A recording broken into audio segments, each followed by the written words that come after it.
Siga lá. Mais um podcast, aqui com a Guida, mestre de Reiki, guia espiritual para alguns e coordenadora de um espaço, pode-se chamar um espaço de atividades, uma cooperativa, não uma cooperativa envolve várias pessoas. Então, olá a todos. Eu sou só a Guida, sem mestres, sem nada. Sim, Gosto assim e faz-me mais sentido. No fundo, o que eu faço é tentar inspirar os outros de alguma maneira com o meu próprio processo de desenvolvimento pessoal e amplificação de consciência. Forneço as ferramentas que eu usei e que fizeram efeito comigo para outros usarem também. uma boa forma de descrever, E pronto, conhecendo-te realmente funciona tipo assim, né? A pessoa começa pequenina e depois vai expandindo a consciência das coisas e vai aumentando cada vez mais aquilo que procura, aquilo que quer. Sim, no fundo, o meu processo, aquilo que eu acredito é que vim cá para fazer a minha alma evoluir cada vez mais, né? E como virginiana tenho sempre esta tendência de buscar a melhoria a toda a hora de mim própria. E a organização, não? Sou filha do caos e neta da ordem. Okay. Tenho muita tendência para deixar às vezes as coisas chegar a um ponto em que já tenho de desorganizar, sim, e faz-me bem, e noto que, por exemplo, quando limpo a minha casa, que mudo completamente a minha maneira de estar a nível mental e emocional. Portanto, claro que sim, tento fazer isso também em todas as áreas da minha vida. Já fazes isso há muito tempo, não é? Sim. Já há quanto tempo é que fizeste, por exemplo, o primeiro reiki ou a primeira experiência que foi assim mais... Primeiro nível de reiki tirei com 16 anos. Fui um bocadinho influenciada pela minha mãe na altura, porque eu estava a passar uma fase complicada a nível psicológico e ajudou-me imenso. Foi a primeira ferramenta que me deram, sem ser trabalhar com magia, que já pratico antes disso, já praticava antes disso. Por causa da avózinha?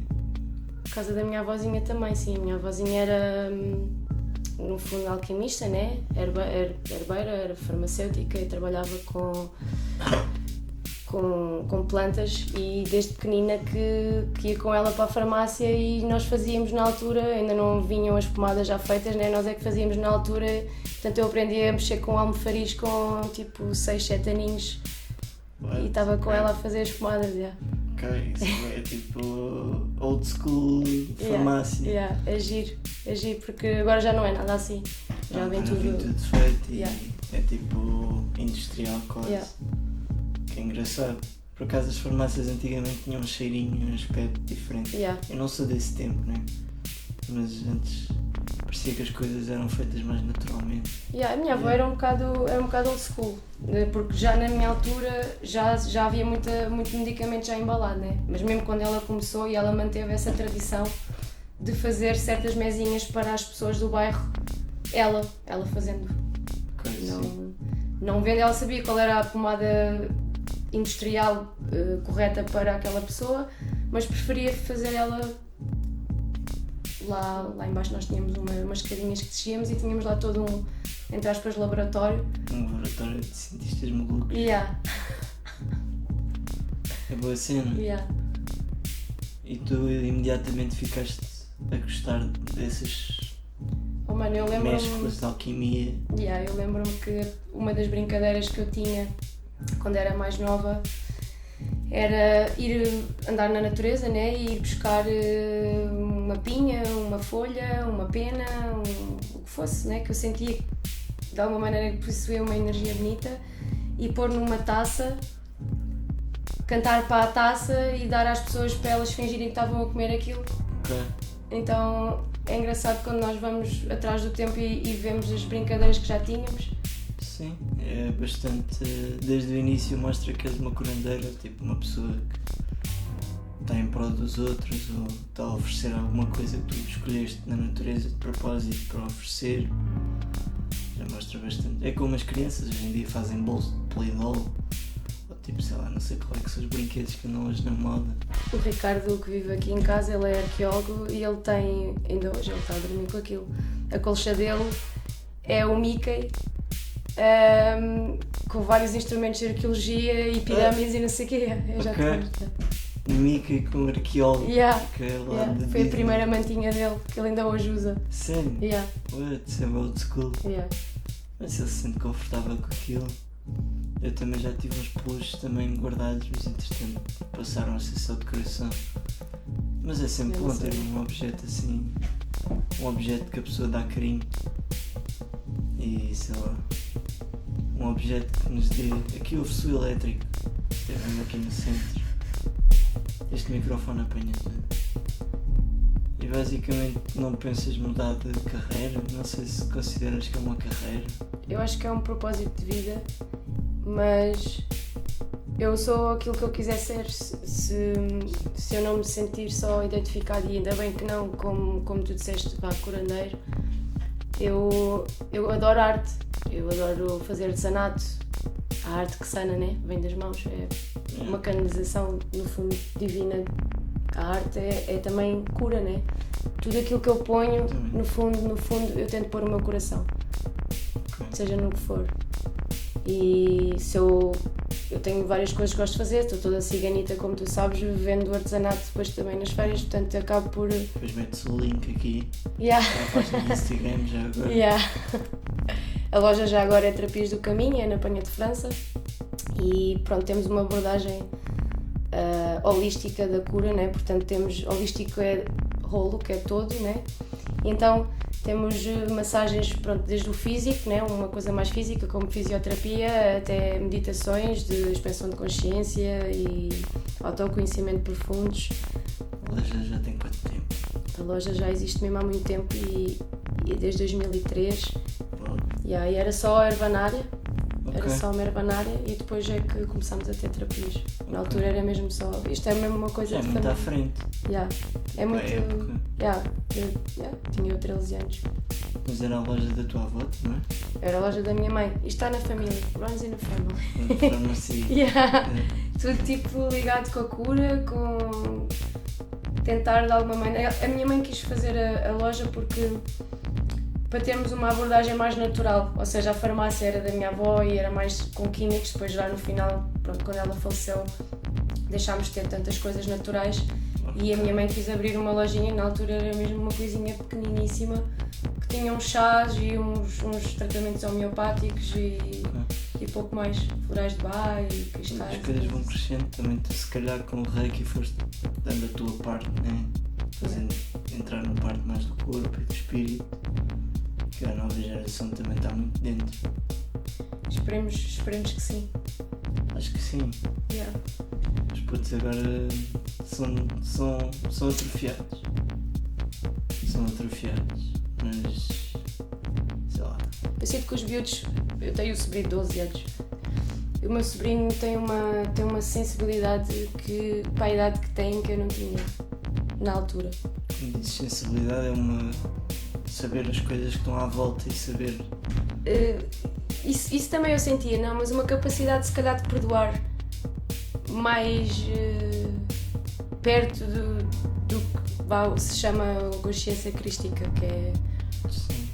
que é a luz total, que é tu conseguires mesmo amar incondicionalmente qualquer ser, mesmo com as sombras dele e etc. Isso é bem difícil, especialmente para uma criança de 12 anos. Yeah. Eu lembro-me quando era puta, era bastante tolerável. A minha mãe ainda hoje me conta histórias de quando ela se zangava e eu estava ali a dar palmadinhas nas costas. Mas com o tempo acho que perdi um bocado essa capacidade crística. Dizem que acontece, é uma glândula, né, que está associada ao chakra do coração. E dizem que com o tempo, com os traumas e com tudo aquilo que tu passas, que essa glândula se vai fechando. Mas dá para abrir. Sim, dá para abrir com reiki, dá para abrir com vários tipos de ferramentas. Com o servir o outro, no sentido em que queres ajudar genuinamente, sem quereres receber nada em troca, é assim um pouco fazeres trabalho de perdão e no fundo tentaste levar sempre, tentar lidares com a tua sombra, veres o que é que andas a esconder, não é? Porque é trazer essas sombras para a luz que tu na realidade consegues evoluir. Sim, como pessoa. Também fazer as coisas acontecer e aprender com isso e Sim. não sei. Ver sempre as dificuldades como aprendizagens. Sim, isso é Que importantíssimo. no momento não é nada fácil, tipo, tu estás a passar por uma cena complicada e claro que tipo, pronto, ok, estou a sofrer, está-me a doer, já. Depois passados uns tempos é que vês, ok, isto vai tudo bem, já. Sim, e por certos motivos que a pessoa às vezes nem vê. Ou por razões que uma pessoa às vezes tem dificuldade em ver. No momento é complicado, no momento estás envolvido em lama, né? Yeah. Tens os olhos tapados também, só se... Os indianos têm um ditado que é a flor de lótus quando sai do rio Ganges sai sem lama.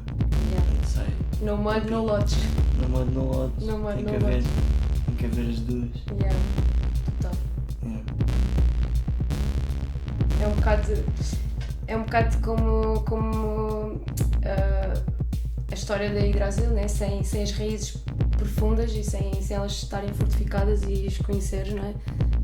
Os ramos não crescem e não expandes. Uma árvore sem raízes não acaba por não expandir. Yeah, cai. Cai com força. Yeah, Cai com estilo também. Ou mais alto nível. Então. Não com os cornos no chão. Então. Faz parte. Yeah. Faz parte e é assim que aprendes.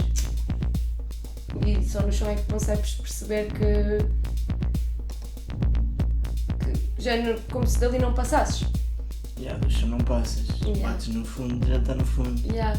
Pois é só subir. É a cena Assustadora, mas... de olhares para cima e dizer, ok, agora é só para subir. Agora é subir. Yeah, normalmente é assustador, mas é um caminho. Ainda hoje estive a falar com o meu amigo na Argentina que tem lá as minhas coisas. E eu tive-lhe a contar o que aconteceu e ele é psicólogo, já tem 60 anos, já me conta. Tem um filho com 9 agora, acho que 9. É bué sifu. É bué sifu. Faz tai chi, o caralho. Tipo, não sei, é sempre engraçado também.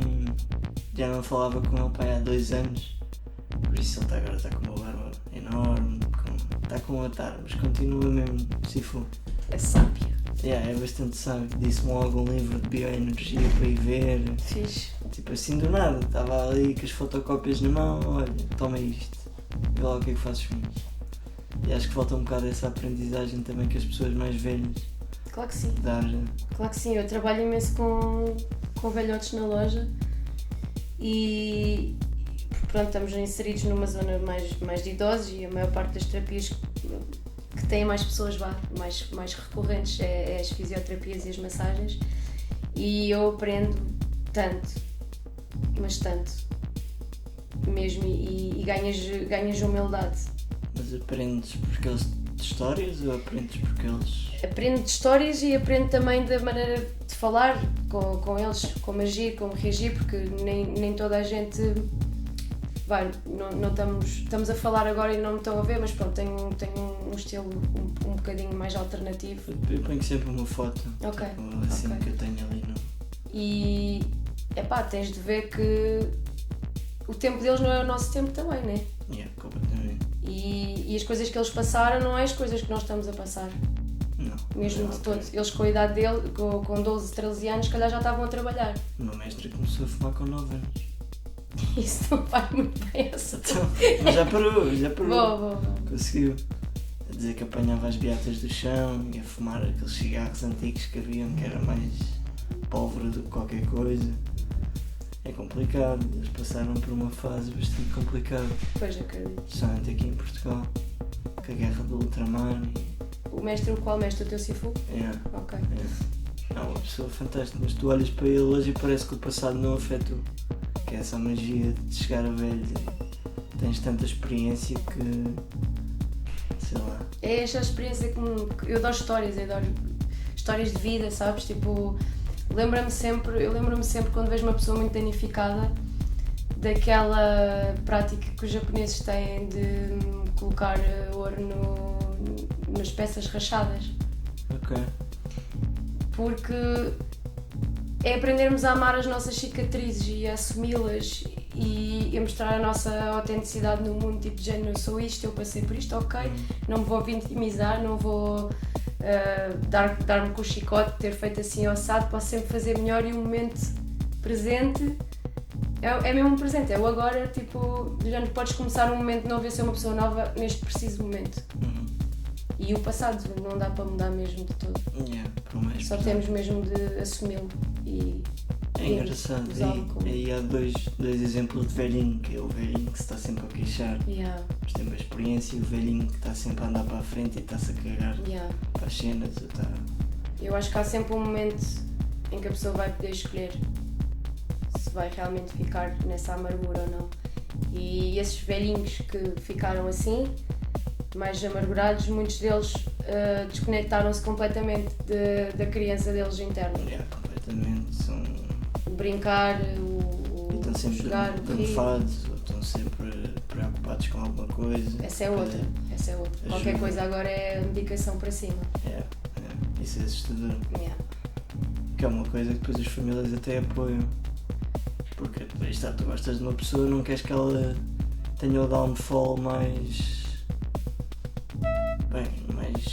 acentuado, né? A pessoa gosta sempre de ver uma pessoa idosa com sorrir. Claro, a pessoa idosa ou qualquer outra. O sorriso é. Completamente.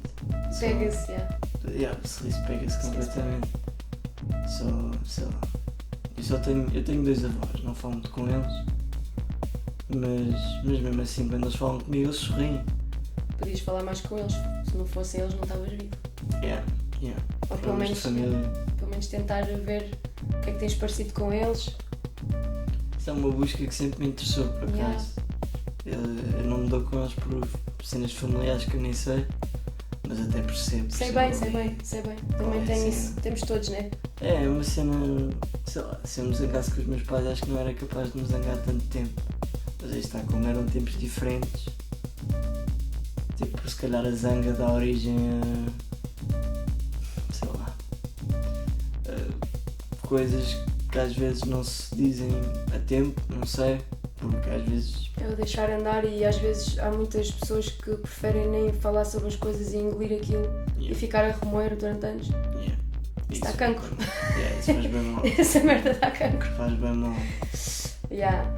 Depois só exprimos quando te apetece. Ou quando explodes. Ou quando explodes. E já estás mesmo já numa fase em que aquilo já está mesmo no físico, né? Já te fez mal ao ponto de tu estares doente. Ficas mesmo doente. E aí tens mesmo de olhar para as coisas, porque a doença é isso que faz. A doença mostra-te aquilo que tu precisas de ver. Aquilo que tu precisas de olhar. Tens que olhar para aquilo, porque senão... Estás com febre, provavelmente estiveste a mandar a raiva para dentro durante muito tempo, assim, aquelas febres que às vezes dói, mas ninguém percebe o que é que se passa ali. Só febre, dores de garganta e tiroides e porcarias que tu andaste a engolir, também não disseste nada. Problemas no pulmão normalmente está associado a tristeza profunda, os rins é medo.